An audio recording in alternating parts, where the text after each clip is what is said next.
kursi Ketua DPR Republik Indonesia kian memanas. Dua partai sementara yang mendapat suara terbanyak di Pileg 2024 adalah PDI Perjuangan dan Partai Golkar. Kedua partai ini saling berpeluang mendapatkan kursi Ketua DPR RI. Data sementara KPU memperlihatkan PDIP memimpin perolehan suara nasional disusul dengan Partai Golkar.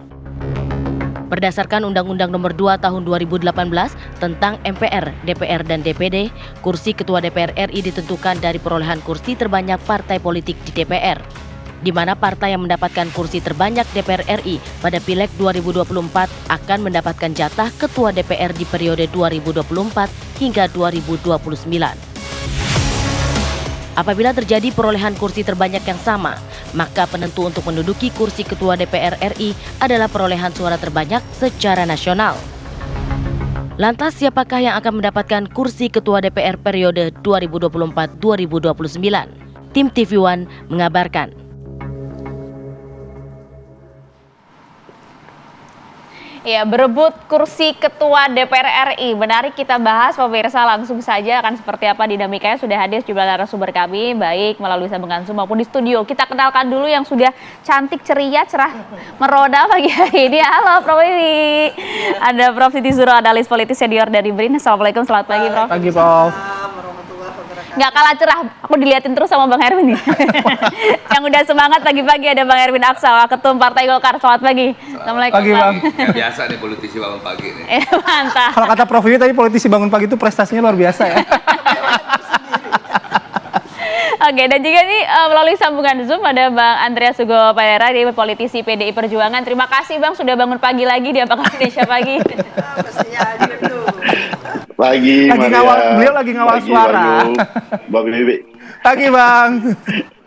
Oke, selamat pagi Bang Andreas. Oke, kita kita coba akan ke Bang Andreas terlebih dahulu lah ya Bang. Kita kalau melihat saat ini perolehan suara, rekapitulasi yang sudah masuk kan saat ini sedang pengumpulan suara di PPLN. Nanti kita akan tunggu bagaimana perolehan suara di tiap kabupaten kota. Tapi so far sejauh ini PDI Perjuangan unggul tipis dari Partai Golkar. Perolehan suara seperti apa Bang sebenarnya? Ya mau tipis tebal ini relatif Maria. Ini soal penggunaan diksinya aja gitu. Tapi ya sampai sekarang posisi PDI Perjuangan dari suara dari penghitungan suara ya memang masih di atas. Juga kita pegang data kan. Sebenarnya sekarang sudah bisa kelihatan gitu. Sudah bisa kelihatan ya di dapil-dapil mana berapa kursi, karena penghitungan itu sudah melewati kecamatan PPK. Dan sebenarnya setelah lewat PPK itu ya tidak akan terjadi perubahan yang berarti gitu. Nah sehingga sebenarnya sudah bisa kehitunglah dari sekarang, dan pasti di tiap partai punya sistem penghitungan masing-masing. Tapi ya kami juga pegang penghitungan di partai sehingga bisa terukurlah kelihatan gitu berapa kursi yang akan diperoleh dari suara yang ya, sampai sekarang dicapai oleh PDI Perjuangan gitu. Jadi ya saya yakin bahwa ke depan ketua DPR itu PDI Perjuangan. Oke, Ketua DPR baru mau ditanya tapi udah di-state sama Bang Andreas. Saya langsung ke Bang Erwin. Bang Erwin, optimis kalau Ketua DPR PDI Perjuangan. Kalau Golkar mungkin kita lihat juga di rekapitulasi 15 dan 16. Dan ini masih terus berjalan kan. Kemungkinan kemudian optimistis dari Golkar sebagai Ketua DPR gimana? Bagi kami masih melihat ada 10 dapil lagi yang bisa berkontribusi ke Golkar. Jadi 10 tambahan kursi dari kursi yang ada sekarang kurang lebih 102 ya. Jadi kalau ditambah 10 berarti 112. Potensinya besar sekali. Semalam saya cek satu-satu setiap dapil. Mereka yakin bisa menambahkan kursi tambahan dari 10 dapil tersebut. Jadi mudah-mudahan kita lihat karena perhitungannya masih di tingkat kecamatan sampai hari ini masih ada keributan atau deadlock di tingkat kecamatan. Jadi kita tunggu aja. Meskipun tadi kalau disampaikan oleh Bang Andreas, ini sudah lewatin tingkat KPPS, TPPS sudah artinya tidak akan berubah jauh, kok hasilnya sudah kelihatan Bang tadi? Ya kita belum tahu karena ada dapil-dapil terpencil kan, Bagi Golkar, karena Golkar tersebar di seluruh daerah, di Papua Golkar kuat, ya, dan juga di beberapa daerah yang remote atau terpencil, di situ beberapa suara yang belum masuk ke tingkat kecamatan, ya, jadi atau belum direkap, bahkan belum ada di sirekap. Jadi kita lihat bahwa selisihnya sangat sedikit. Ada selisih 5.000, ada bahkan sedikit 700 suara. Jadi termasuk 10 dapil itu tadi Bang, yang memang basisnya Golkar atau basis Golkar. Basis Golkar. Jadi Golkar mencari kursi kedua, bahkan kursi ketiga di situ. Okay. Jadi selisihnya cuma 700, 1.000 suara di situ. Jadi teman-teman ya sedang menghitung dengan detail supaya jangan sampai selisih 700 kemudian kursinya Golkar hilang gitu. Oke, ya itu jadi concern semua partai juga kan sebenarnya. Oke, Prof Wi, dua-duanya optimis, Prof Wi. Meskipun tadi kan punya argumentasi masing-masing, ya kita masih menunggu juga penghitungan dari KPU. Tapi kalau melihat konstelasinya saat ini gitu, dengan posisi dua partai ini masih berpotensi sebagai ketua DPR, gimana Prof? Iya. Menarik, tumben-tumben ya. Selisihnya itu Kenapa tuh? lepas dari ini ya, optimisme. Tumben-tumben ini agak ini jaraknya itu enggak sampai panjang jauh gitu. 1% apa? Iya, kan kita khawatir juga ini jangan-jangan Golkar mengulangi kejayaannya 2004. 14. Pemilu 2004. Oh, 2004 ya. Nomor 1 dia. Nomor 1. Nah, setelah itu nomor 2 melulu. Ya. Nah, apakah bosan gitu? Sudah jerah nomor 2 kan gitu. Ini memang harus hati-hati untuk PDI Perjuangan karena agak membayang-bayangin ini. Golkar kali ini membayang-bayangin dan memang tumben-tumben gitu efeknya agak luar biasa, bahkan Gerindra aja tidak mendapatkan kotel efek gitu ya. Jadi seolah-olah yang punya capres itu Golkar gitu. Jadi ada anomali sedikit gitu ya. Jadi efek apa gitu ya Golkar kok melejit seperti itu. Lah ini yang menarik menurut saya. Tentu siapa yang akan muncul nantinya menjadi ketua DPR kalau harus mengikuti undang-undang MD2 gitu ya, undang-undang tentang MPR, DPR, dan DPD itu jelas sekali bahwa partai pemenang, meskipun selisihnya berapa gitu, itu yang akan menjadi ketua DPR gitu ya. Suara Jadi, terbanyak ya? Suara terbanyak, kecuali ada perubahan kan gitu ya. Tapi insya Allah tidak ada perubahan kan. Memang ini yang akan menentukan nantinya bagaimana konstelasi untuk sistem presidensial kita itu workable, efektif, fungsional ataukah tidak gitu. Ketika ketua DPR-nya nanti dari partai itu sendiri, dari partai yang mengusung presiden gitu, dengan partai yang tidak mengusung mengusung presiden. Artinya apa? Ketua DPR dalam posisi oposisi kan gitu ya. Quote unquote ya, kalau PDIP nggak setuju dengan bahasa oposisi.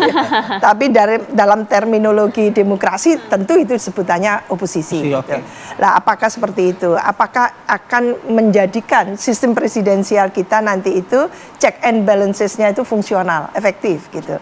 Ya sebagai seorang intelektual, kita peneliti ilmu politik gitu ya, senang kalau terjadi perimbangan itu yang betul-betul efektif tadi itu. Jadi balance gitu, bahwa kekuatan eksekutif itu tetap akan bisa diawasi dan bisa diberikan masukan-masukan secara kritis gitu ya, supaya tidak cenderung ke eksekutif heavy. Oke, itu kan harapannya Prof Wiwi begitu ya, sebagai akademisi, sebagai peneliti gitu. Tapi kan realitas politik juga bisa berbeda juga kan dengan harapan peneliti ya. Dan saya ikut mengawal waktu itu ketika ada perubahan undang-undang MD3 waktu itu. Itu dia pertanyaannya, apakah kemudian dinamika yang sempat terjadi di 2014 waktu itu akankah terulang kembali kalau kita melihat selisih suara yang cukup tipis ini? Kita bahas itu saja ya, Prof. Bentar ya, Prof, mohon maaf nih, Prof. Saat lagi kami kembali untuk Anda di Apa Kabar Indonesia Pagi, pemirsa. Iya, kita lanjutkan diskusi sebelum nanti direspon oleh Bang Andreas dan juga Bang Erwin Aksa. Prof Wiwi, kita tahu betul bahwa di dunia politik kan selalu ada pintu samping ya, kan selalu pintu depan gitu ya. Apakah kemudian nanti dinamika politik yang ada di 2014 seperti yang Anda sampaikan tadi, ada perubahan undang-undang pada saat itu, kemudian Golkar menduduki posisi kursi ketua DPR. Dinamika seperti ini akan terjadi juga nggak kalau Anda lihat dengan situasi politik saat ini? Konteksnya beda. ya, di 2014 itu memang koalisi yang dibangun oleh Golkar dengan Gerindra dan beberapa itu besar. Sangat besar. Sementara Pak Jokowi didukung partai yang tidak terlalu besar gitu. 4 partai waktu itu. Iya, itu mungkin di bawah 50 ya, jauh lah. Maka memang memang kalau partai itu kan pamer kursinya. Di DPR itu mana yang banyak, baru dia leading dan sebagainya. Merasa sudah kehilangan pilpresnya, pastinya kepingin duduk sebagai istilahnya itu di DPR, di legislatif. Maka untuk mengimbangi gitu ya. Lah itu yang luar biasa ya menurut saya waktu itu. Ini yang berbeda dengan konteksnya sekarang. Sekarang koalisi yang dibangun oleh Golkar dan Gerindra itu termasuk koalisi yang memenangkan pilpres, katakan ya, jangan mendahului takdir dulu. Saya dimarahin nanti oleh publik gitu. Katakan seperti itu. Maka alasan apa gitu yang akan dikejar oleh koalisi 02 untuk menduduki di DPR? Toh tipis kok ini sebetulnya, maka ditunggu saja. Dan ini suara realcon kan belum 80% ya, baru 60-75 ya. Sekitar itu. Jadi masih ada peluang-peluang karena Golkar menyebar kan gitu ya. Khususnya di luar Pulau Jawa itu menyebar, suaranya luar biasa sebetulnya. Lah ini apakah ini kebangkitan yang sebenarnya dari Golkar gitu. Lah memang ada konteks-konteks tertentu ya, partai-partai itu rebound gitu ya, seperti PDI Perjuangan. Apakah ini waktunya gitu ya? Iya, PDI Perjuangan luar biasa. Tahun 99 menang dia. 2004 baru kalah. 2014 menang lagi. 2 kali menang, 2019 juga menang gitu. Tapi tidak, ya ini termasuk pileg bisa jadi juga menang lagi. Jadi menurut saya kompetisi kontestasi yang seperti ini yang kita harapkan ya, untuk pemilu legislatifnya lebih cool daripada pemilu presidennya. Oke, Bang Erwin, apakah saatnya rebound kembali seperti yang disampaikan Prof. Wiwi? Kalau menurut Golkar sih udah rebound. Dari 85 kursi sekarang sudah di atas 100. Jadi buat Golkar ini sudah mencapai target ya. Tetapi untuk mencapai target sebagai ketua DPR, kita butuh kurang lebih 10 kursi. 10-an lagi ya. Ya, kalau 112, 113, Golkar itu 20%.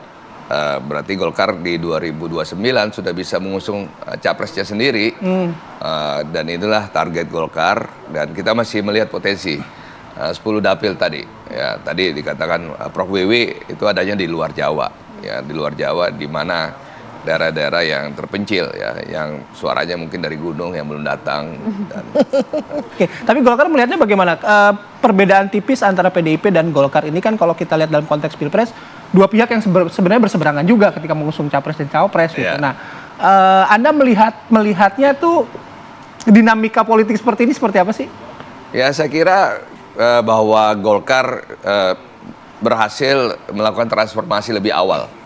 Ya, bahwa gasanya Golkar sudah memiliki kader-kader yang bagus hari ini yang bisa turun ke lapangan, dipercaya oleh masyarakat dan kemudian membuktikan bahwa mereka punya pesan yang baik dan menggunakan sosial media secara masif. Bahwa Golkar di 2024 ini betul-betul menggunakan politik secara modern, ya, menggunakan parameter yang baik, menggunakan data yang baik. Dan caleg-calegnya bagus-bagus dan strategi yang diambil adalah berpikir hanya 35 dapil dari 84 dapil yang ada. Jadi kita fokus terhadap 35 dapil yang kita ingin menangkan.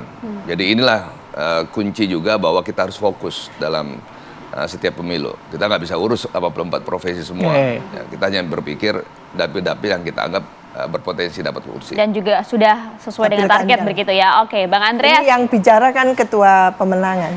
Jadi langsung. Jadi valid. Konkret, datanya valid gitu ya. Oke, Bang Andreas. Valid juga tidak sih perhitungan internal untuk suara pileg di PD Perjuangan? Karena tadi disampaikan oleh Bang Erwin Aksa cukup optimis karena kita justru menguasai kursi-kursi atau juga suara di luar Pulau Jawa yang harga kursinya tak semahal di Jawa gitu loh, Bang. Ya, betul. Artinya dalam hal ini memang kalau kita lihat di Undang-Undang MD3, hitungannya itu adalah pertama ya kursi terbanyak nanti untuk pimpinan untuk ketua gitu. Kemudian kalau sama baru suara gitu. Sehingga memang terutama di saat-saat terakhir betul seperti yang disampaikan oleh Bung Erwin tadi, ya sekarang orang melihat itu mengintip di dapil masing-masing gitu, mengintip sambil melihat kemungkinan peluang-peluang untuk ya meraih kursi dari ya kursi ketiga, kursi keempat, kursi terakhir gitu. Dan di situ memang benar selisihnya seringkali selisihnya itu sedikit gitu. Ya, oleh karena itu memang banyak juga ya kita lihat di lapangan tuh operasi sana, operasi sini. Saya di kampung jadi kita bisa tahu gitu gimana pergerakan operasi-operasi khusus gitu untuk menambah, mengurangi, menggerus dan yang lain-lain gitu. Itu ya udah dari pemilu ke pemilu. Nah, yang harus kita jaga yang tiap partai pasti mengawal di samping mengawal suaranya juga harus menjaga jangan sampai terjadi operasi-operasi yang menambahkan ke sana, mengurangi ke sini, menggerus sana. Kita lihat sekarang juga ada partai yang begitu berambisi untuk masuk di 4% ini. Wah, itu juga tiba-tiba aja melejit jadi di atas 3% gitu. Saya lihat tadi malam kita juga hitung dalam waktu sekian terjadi penambahan luar biasa gitu di suaranya sehingga melewati 3%, 3, berapa sekarang saya tidak perhatikan persis. Tapi disitulah situasi terakhir ini gitu. Sehingga ya yang paling penting itu juga adalah proses penghitungan ini berlangsung secara fair. Sehingga kita menghormati suara rakyat. Menghormati suara rakyat dan mekanisme yang ada untuk ya kemudian siapa yang akan menjadi ketua DPR. Bahwa perebutan itu baik, betul harus dan ini karena proses demokrasi. Tapi juga ya kita menghormati suara rakyat, menghormati mekanisme yang ada sehingga benar-benar ketika ya terpilih nanti memang benar-benar sesuai dengan aturan main yang ada gitu. Oke, artinya Anda juga sepakat dengan Prof. Wiwi tadi bahwa apapun nanti hasilnya, kan kita masih akan menunggu ya hasil resmi dari KPU, apapun nanti hasilnya tidak akan, riuhnya tidak akan sebesar pada saat 2014 kemarin? Kalau 2014 itu apa ya, saya tahu karena proses itu terjadi ya istilahnya ya dalam tanda petik mengambil dari apa yang sudah ada, aturan main yang ada dirubah hanya untuk supaya PDI Perjuangan tidak jadi ketua DPR waktu itu gitu. Dan itu ketika situasi waktu itu banyak kami masih ada di lapangan, masih ada di daerah di dalam proses penghitungan suara. Dan ya jujur aja itu kemudian menyebabkan ya mandeknya DPR itu cukup lama waktu itu 1 tahunan gitu. Oke, dan saat ini tidak akan terjadi ya Bang, lebih adem pileknya kali ini? Nggak perlu terjadi lagi gitu, kan sekarang mekanismenya itu udah paten, karena itu berimbas sampai ke daerah gitu. Karena kita sudah tahu siapa yang memperoleh kursi terbanyak, dia akan jadi ketua DPR. Kalau sama kursinya menjadi ya dihitung berdasarkan suara terbanyak. Karena itu akan berpengaruh ke bawah juga gitu. Di daerah itu lebih riskan lagi gitu. Karena seringkali selisihnya itu hanya selisih kursinya sama, selisih suaranya sangat sedikit. Nah, kalau itu dirubah lagi seperti itu akan terjadi kemandekan di DPR dari pusat sampai ke daerah. Nah, saya kira ini dan itu artinya menunjukkan juga bahwa ya proses demokrasi kita ini ya untuk apa gitu kita melakukan pemilu hanya untuk memanipulasi aturan untuk sehingga ya bisa menjadikan sesuai dengan apa yang diharapkan oleh kekuasaan. Oke, baik. Saya ke Bang Erwin. Mungkin ini juga tidak hanya concern dari PDIP, Golkar, tapi semua partai begitu ya. Soal operasi-operasi tadi kata Bang Andre di lapangan yang menjelang last minute gitu, menggerus suara dan lain sebagainya. Nah, memastikan gitu, Bang Erwin, bahwa setiap partai itu memperoleh haknya masing-masing sesuai dengan suara yang diberikan oleh masyarakat gimana? Ya, kita juga sama. Kita bukan operasi, kita mengawasi. Jangan sampai suara Golkar kemudian angkanya hilang 1 gitu. 1 pun sangat berharga, toh? 1 pun sangat berharga. Jadi kita mengawasi semua teman-teman karena teman-teman kan semua menghitung dirinya sendiri. Kemudian kita gabungkan dengan semua caleg dan juga suara partai. Jadi Sirekap ini kan tidak se-update yang kita perkirakan. Jadi kita harus mengambil data juga dari lapangan dan menggabungkannya dengan data-data yang dimiliki oleh DPP. Kalau sampai hari ini yang seperti saya katakan, kita masih ada potensi 10 dapil tambahan, 10 kursi tambahan dari 10 dapil. Jadi mudah-mudahan kalau itu bisa terjadi, Golkar bisa mendapatkan kursi terbanyak di 17-an. Bisa 13-14 kurang lebih. Jadi mudah-mudahan kalau itu terjadi kita bisa mendapatkan kursi terbanyak di DPR nanti. Oke, baik. Habis ini saya mau nanya ke Prof. Wiwi, kalau misalnya PDIP dapat kursi terbanyak, apa yang akan terjadi? Kalau Golkar mendapatkan kursi yang paling banyak, apa yang akan terjadi nanti di parlemen? Sesaat lagi ya, kami akan kembali.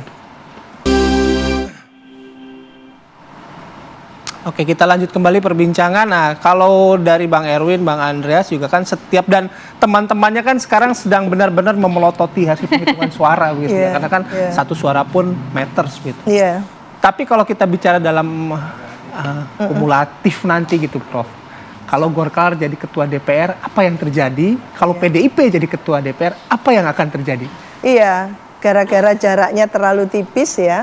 Ini kan biasanya PDI Perjuangan kalau tahun pemilu 2019 kan lumayan di atas 20 gitu ya. Jauh. Sekarang ke 16 lah. Di sini ada 15-an gitu. Yeah. Wah, ini ekspektasinya malah tinggi, hoping gitu. Jadi kalau sampai terjadi gitu, nanti Golkar gitu ya, lalu menang gitu pemilu legislatifnya, maka akan memimpin di DPR.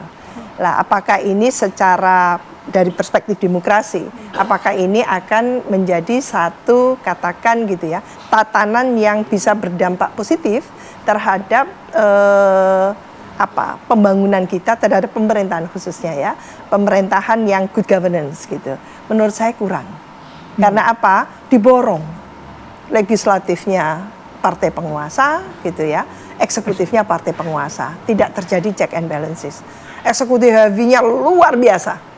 Maka kecurigaan publik luas, ini Indonesia akan dibawa ke otoritarianisme, bukan ke demokrasi lagi. Karena semuanya diborong sudah selesai gitu kan. Tapi kalau PDI Perjuangan yang menang dan bisa memimpin DPR gitu, maka akan terjadi check and balances yang relatif tentunya efektif. Karena tentu semua apa yang menjadi ketetapan dari pemerintah itu akan diawasi, dikritisi gitu ya, dan ada perdebatan di situ. Nah, kemarin contoh dalam periode terakhir 5 tahun terakhir 2019-2024 ini Pak Jokowi luar biasa eksekutif heavy-nya, senyap banget itu di DPR, senyap. Jadi dikuasai oleh eksekutif. Nah, ini tidak bagus karena ada kebijakan yang tidak semuanya itu pro rakyat. Lalu rakyat tidak bisa melakukan kritisasi yang bisa membatalkan. Hanya DPR sebetulnya yang bisa membatalkan gitu kan. Kalaupun kuat sekali yang dilakukan oleh civil society terhadap kebijakan itu butuh effort yang luar biasa untuk membatalkan satu kebijakan. Contoh kebijakan yang sampai sekarang belum tuntas bisa dikritisi oleh civil society adalah Ciptaker gitu contohnya ya, Undang-Undang Ciptaker. Itu sangat kuat sekali lah. Ini yang kita butuhkan. Tidak lain tidak bukan untuk supaya balance gitu ya. Balance dan penguatan sistem presidensial kita itu hanya bisa dihadirkan dengan efektifnya mekanisme check and balances. Respon Anda, Bang Erwin? Ya, saya kira Golkar pernah memimpin DPR 2004, Pak Agung Laksono waktu itu presidennya SBY Kak. Ada check and balance juga pada saat itu. Jadi Golkar waktu itu mampu mengawasi pemerintahan SBJK dengan baik. Golkar prinsipnya adalah pembangunan dan kesejahteraan masyarakat. Jadi selama itu tujuannya baik ya, tujuannya untuk pembangunan, saya kira kalau Golkar diberi kepercayaan sebagai ketua DPR, Golkar tentunya akan memberikan percepatan undang-undangnya direvisi, kemudian anggarannya juga diprioritaskan kepada pembangunan. Nah, buat Golkar itu yang menjadi kunci, karena Golkar ini adalah partai yang berkarya, jadi kita harus membangun ya harus Dan juga siap mengawasi pemerintahan yang ada. siap mengawasi pemerintahan. Galak juga nggak Bang Iwan? Kalau misalnya ada sesuatu yang memang menurut Golkar harus dikritisi, ya galak juga. Oh ya, Golkar pasti akan melakukan pengawasan juga, karena kan setiap komisi pasti dipimpin oleh beda-beda partai juga, fraksinya gitu. Jadi tergantung fraksi mana nanti yang akan mengawasi. Kalau pimpinan itu kan menerima masukan dari komisi dan pasti rapat plenonya dipimpin oleh ketua partai, ketua DPR. Oke, sekarang Tapi ke Bang Andre. komparasinya agak beda ya. Kalau dibandingkan dengan pemerintahan Pak SBY, di mana Golkar memang satu koalisi gitu ya, ada di pemerintah dan cukup kritis dengan PKS, saya ingat dengan PAN ya, luar biasa. Karena memang konteks waktu itu memungkinkan untuk justru mengkritisi dan seperti oposisi. Kenapa saat Bahkan, ini tidak? Kalau saat ini rasanya dengan prinsip melanjutkan semua programnya Pak Jokowi, mana mungkin akan mengkritisi gitu. Jadi karena sudah ada planning melanjutkan semuanya gitu kan, apa yang dilakukan. Nah ini saya tantang Mas Erwin supaya ada argumentasi lainnya gitu ya. Nggak bisa disamakan dengan tahun seperti itu, periode seperti itu. Siap mengkritisi Bang? Golkar selalu pasti akan melihat kalau kebijakan itu tidak pro rakyat, pasti kita akan pertanyakan dan tergantung komisi mana dulu, isu mana dulu nih ya. Tapi kalau itu isunya tujuannya pembangunan, tujuannya kesejahteraan rakyat, Golkar akan support. Oke, saya ke Bang Andreas. Bang Andreas, kalau kita kan tadi berandai-andai ya kalau Golkar jadi ketua DPR sudah terjawab. Kalau misalnya PDIP jadi ketua DPR berarti sudah pasti oposisi ya, Bang Andreas. Meskipun diksinya kurang disukai Bang Andreas. Iya. mengkritisi lah ya. Gimana Bang? Ya ini pemilu pilpres pileg belum selesai. Jadi apa yang disampaikan oleh Mbak Wiwik tadi ya teoritis ya seperti itu gitu. Tapi kita lihat perkembangan dinamika politik di Indonesia ini seringkali lebih cepat dari teori-teori yang ada gitu. Mendahului teori gitu. Dan seringkali dinamika itu yang terjadi di tengah itu merubah konstelasi. Ini saya juga berbicara dari perspektif akademisnya gitu. Kita lihat pengalaman di 2014. Nah sekarang kita lihat perkembangan perjalanan antara Februari sampai dengan Oktober ini masih dinamis juga gitu. Dan itu bisa merubah konstelasi-konstelasi yang ada gitu. Dengan peta. Kenapa? Karena dengan sistem presidensial ya presiden dengan multi partai ini juga bisa merubah banyak konstelasi yang ada baik di parlemen maupun di dalam perjalanan di eksekutif di kabinet nanti. Jadi ya perkembangan ini akan menentukan perjalanan ke depan gitu. Dan kita tahu kekuasaan yang sekarang kekuasaan dalam arti figuratif gitu, dalam arti person ini berubah. Ke depan kan kalau misalnya apapun situasi dari hasil pilpres yang sekarang sudah dalam penghitungan ini, ya bukan yang sekarang yang berkuasa itu yang akan menjadi penguasa ke depan gitu.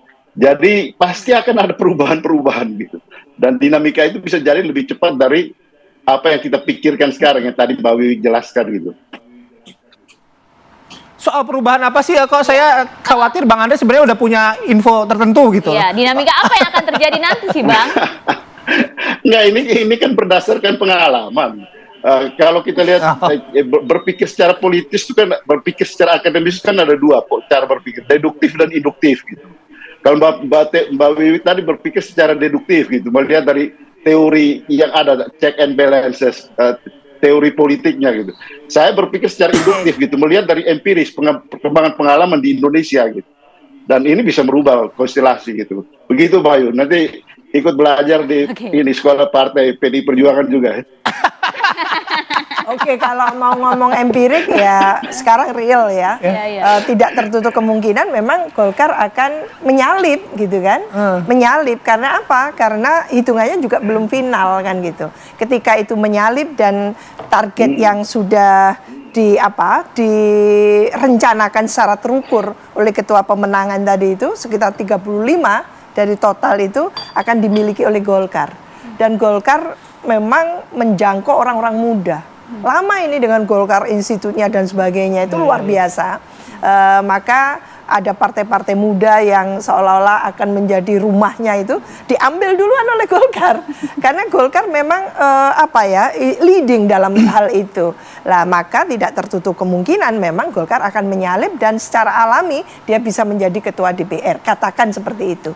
Cuman apakah bisa Golkar itu menjamin perpolitikan kita itu sehat? Gitu ya, masih rasional dan sebagainya, tidak lalu kita kembali ke otoritarianisme. Itu yang mengkhawatirkan kita. Oke, baik. Tapi benar tadi apa yang sampaikan Bang Andre, masih kan sampai Oktober masih agak lama betul. ya. Dan kita juga sudah belajar. Semua hal bisa terjadi. Nah, itu dia itu.